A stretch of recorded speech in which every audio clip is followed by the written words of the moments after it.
السلام علیکم ورحمۃ اللہ وبرکاتہ۔ آپ دیکھ رہے ہیں بیداری نیوز اور میں ہوں محمد فیصل مدنی۔ ایریل کی کمرشل آنے سے قبل پاکستان کی پروڈکٹ ہے سنو وائٹ واشنگ پاؤڈر، ان کی آپ کمرشل دیکھیے اور اس کے بعد ایریل کی آنے والی کمرشل کے ساتھ آپ اس کو کمپیئر کیجئے تو آپ کو سمجھ آئے گا کہ یہ باقاعدہ پلاننگ کے تحت ایک کام کیا گیا ہے۔ اب بات تو یہ ہے کہ ہمارے سامنے ٹی وی کے ذریعے یا مختلف ذرائع سے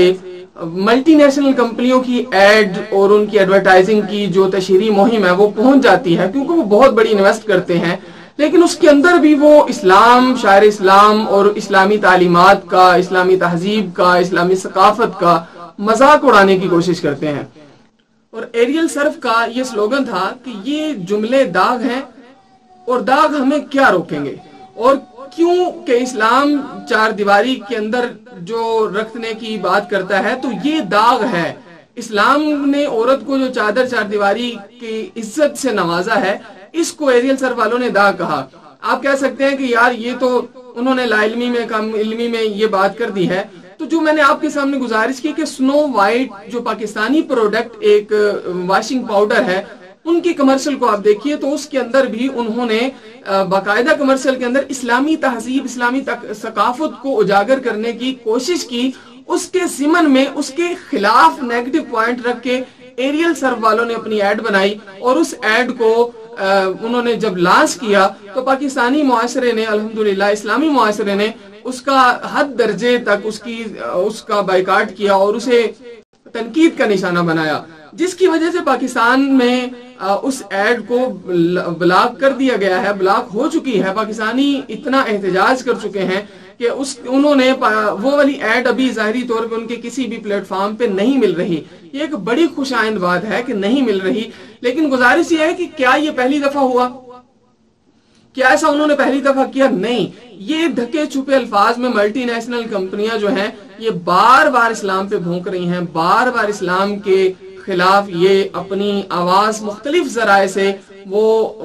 اٹھاتی رہتی ہیں، لیکن ہمارا مسئلہ سب سے بڑا یہ ہے کہ ہم بھول جاتے ہیں۔ ہم آئے روز ان کی گستاخیوں، بے ادبیوں کو کسی نہ کسی زاویے میں رکھ کے بھول جاتے ہیں اور کہتے ہیں یار چلو کوئی بات نہیں، جدھر کوئی لگا ہے لگا رہنے دے۔ اس سوال کا جواب میں آپ سے کہنا چاہوں گا، اگر یہ بات مان لی جائے کہ جہاں کوئی لگا ہے لگا رہنے دیا جائے، تو کیا پاکستان کا کوئی ادارہ اپنے منشور دستور میں اپنے دفتر کے اندر یہ سلوگن لگا سکتا ہے کہ جہاں کوئی لگا ہے لگا رہنے دے؟ اور کیا کوئی کمپنی، کوئی انڈسٹری اپنی مزدوروں کو یہ چھوٹ دے سکتی ہے کہ جو جہاں لگا رہنے دیا جائے گا اسے ہم کچھ نہیں کہیں گے؟ حقیقت میں آپ کا جواب یہی ہوگا کہ ایسا نہیں ہو سکتا، کوئی ملک ایسا نہیں چل سکتا، کوئی قوم ایسا نہیں چل سکتی، کوئی فیکٹری، کوئی انڈسٹری اس سلوگن کے اوپر نہیں چل سکتی۔ تو پھر اسلامی معاملات میں جب بات آتی ہے تو یہ کیوں کہا جاتا ہے جہاں کوئی لگا ہے لگا رہنے دیا جائے؟ تو بات سمجھ لیں کہ یہ خوبصورت نعروں کے پیچھے دراصل اسلام اور اسلامی تعلیمات کا مذاق اڑانا یا اسلام کے بارے میں دفاع کرنے والوں کا منہ بند کرنا ہے، اس کے علاوہ اور کچھ نہیں ہے۔ تو ایریل سرف کے بائیکاٹ کے ساتھ ساتھ آپ سنو وائٹ کی تشہیری مہم کو دیکھیے اور آپ کو سمجھ آئے گا کہ پاکستانی پروڈکٹ اگر میدان میں آ رہی ہیں تو ان کا سلوگن بھی بہت اچھا ہے۔ تو پاکستانی پروڈکٹ کا استعمال کیجئے اور اس کے ساتھ ساتھ جتنی بھی ملٹی نیشنل کمپنیاں ہیں ان کا بائیکاٹ کرنا یہ میرے اور آپ کے اوپر یہ واجب کے درجے میں اگر کہیں تو آ سکتا ہے کہ انہوں نے اپنی پروڈکٹ میں کمانے کے بعد یہ پاکستان اور اسلام کے خلاف اپنی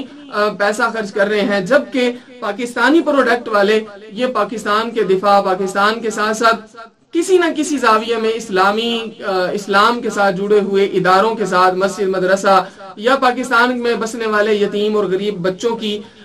کی دیکھ بھال کے اندر اپنی ضرور اپنا کچھ نہ کچھ پیسہ خرچ کرتے ہوں گے۔ تو میری آپ سے گزارش ہے کہ آپ ملٹی نیشنل کمپنیوں کا بائیکاٹ کیجئے اور پاکستانی پروڈکٹ کا آپ ضرور جو ہے اس کو آپ استعمال میں لائیے۔ اس امید کے ساتھ اجازت چاہوں گا کہ آپ کو میری یہ چھوٹی سی کوشش پسند آئی ہوگی۔ اگر آپ کو پسند آ رہی ہے تو آپ پھر ہمارے چینل کو سبسکرائب کرنا ہرگز نہ بھولیے۔ والسلام علیکم۔ پاکستان زندہ باد، اسلام پائندہ باد۔